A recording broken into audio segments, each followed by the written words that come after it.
Once upon a time, in a small village called Aafia, there lived a beautiful and kind woman named Salima. Salima was so beautiful that her beauty and grace attracted the attention of many men, and they all wanted to marry her, but she flatly refused their offers. The only reason she rejected men was that she did not want to make a mistake and marry the wrong man. She was afraid of being mistreated by the man she would call her husband, so she rejected many men who did not seem worthy of her. Salima was almost 31 years old and had no husband or children. Her mother wanted her to get married as soon as possible. Salima did not listen to her mother's advice and said she had not found the man she wanted to spend the rest of her life with. While all her friends and associates in her village were married with children, Salima was still single, and this caused the villagers to make fun of her every time she passed through the village square. The villagers called her different names. Some called her an evil spirit. Despite all the stares and gossip, Salima never listened to them and did not care. One day Salima was walking through the bush on her way to market. Her foot was bitten by a snake. She staggered in pain and fell to the ground screaming. But no one could hear her. She called out in pain for help. After a while, a very handsome man named Musa, who was passing by, saw Salima lying on the ground and rushed to help her. Salima told him that she had been bitten by a snake. Musa took pity on Salima and immediately carried her and took her to the village healer. The village healer treated Salima, but Salima fell asleep during the treatment. When she woke up, she saw Moses watching her, and when she regained her strength, she thanked Moses for saving her life. Salima and Moses couldn't help but fall in love. Moses proposed to Salima, and she did not hesitate to accept the marriage proposal.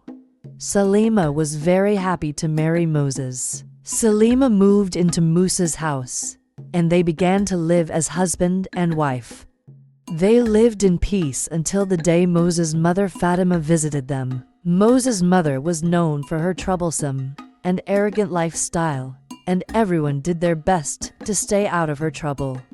Because Fatima was known for her magical powers and her love of black magic, she had strange magical powers, which she had received directly from the river goddess of Aafia village, and these powers made people even more afraid of her. Salima welcomed her mother-in-law Fatima when she came to visit them and offered her food. When Moses, the son of Fatima, returned home, she began to complain to him about Salima and the food she had given her to eat. She told Moses that Salima's food was tasteless and had no meat in it. Fatima gradually began to make Salima's house unbearable for her. She kept teasing her at the slightest mistake.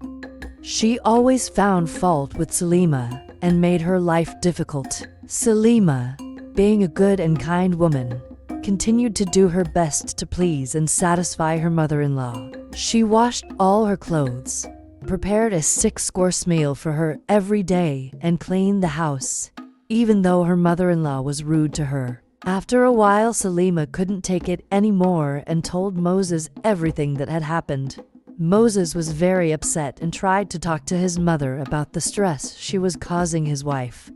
He told his mother to leave Salima alone and stop treating her like an enemy. Fatima was very angry with Salima for complaining to her son.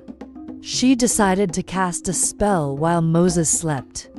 This spell of helplessness would ensure that no matter how Fatima treated Salima, Moses would remain unresponsive to her misdeeds. Salima felt the pain deep inside her as she continued to keep silent about all the abuses of her husband's mother.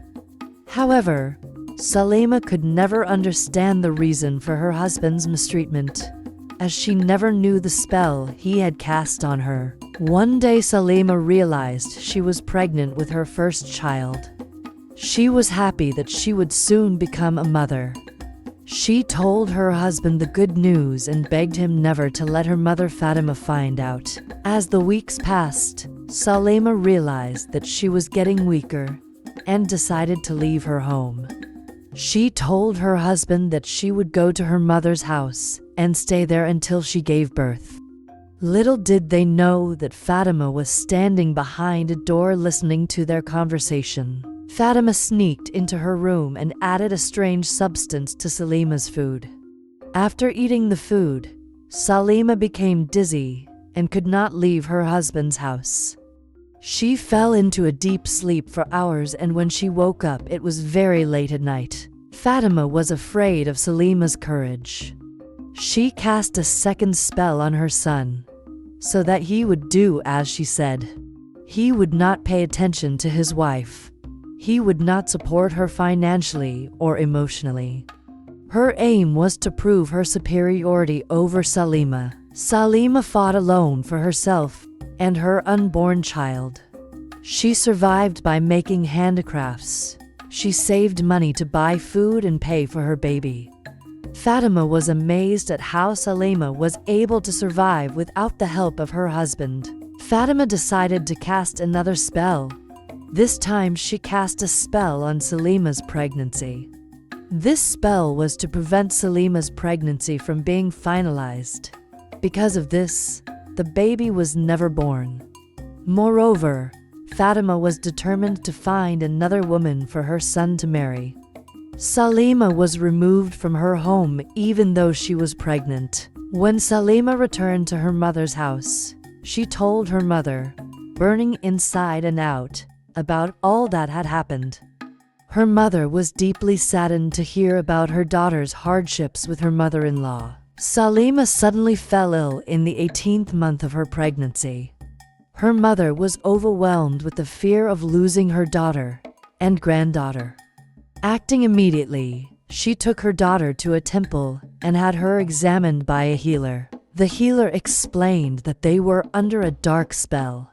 Salima was affected by this evil energy and would not be able to give birth. Salima now had an even tougher challenge ahead of her. His mother was horrified. She asked the healer what she could do to break the spell. The healer told her that she should take her daughter to the river Afi. The spell came from the Afi river goddess. He said that since the spell on Salima had been cast in the Afi river, it would only be better if she bathed there. Both of them now knew what had to be done. They returned to their home and felt a sense of peace. They were closer to each other than before. At the healer's suggestion, Salima's mother set off to the Afi River to heal her daughter. The determined look on Salima's face and the anxiety in her heart reflected the importance of this important journey. The Afi River was the embodiment of a mystical world. Salima's spell is lifted after bathing in the Afi River. The expression of peace and happiness on her face reflected the feeling of lightness and rebirth she felt when she entered the river. After 3 days, she began to get better and stronger. On the 4th day, after 6 hours of labor, she gave birth to a baby boy. Uri, Fatima's replacement for Salima, was the daughter of a powerful tribal sorcerer and was endowed with great talents. But when Fatima tried to mistreat her as she had Salima, Uri refused to accept it and was determined to fight back.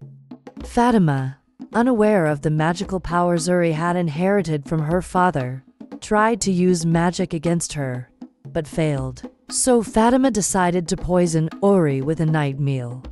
While Uri was sleeping, Fatima quietly entered the kitchen and added poison to her soup. Uri, however, was only pretending to be asleep and observing Fatima's whole plan. When she realized that Fatima had poisoned the soup, she quickly intervened.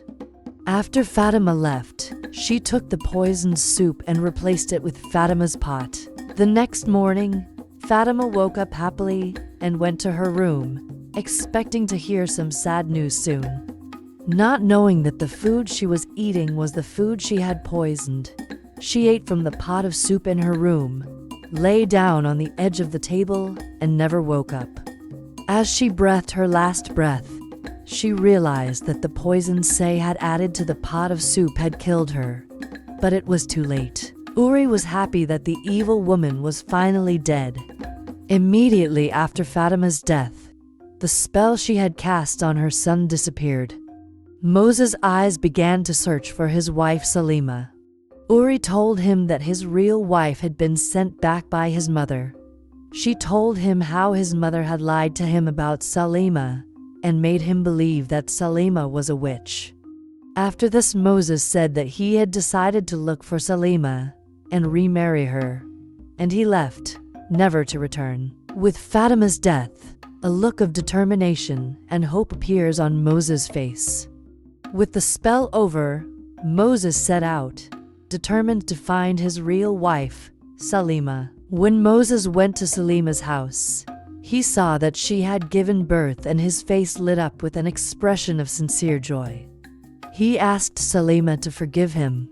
He told her that he had not done it on purpose, that his mother had cast a spell on him too. Salima, with a good heart, forgave Musa and returned to her husband's house with her son. Eventually, Salima, Musa, and their son lived as one big happy family.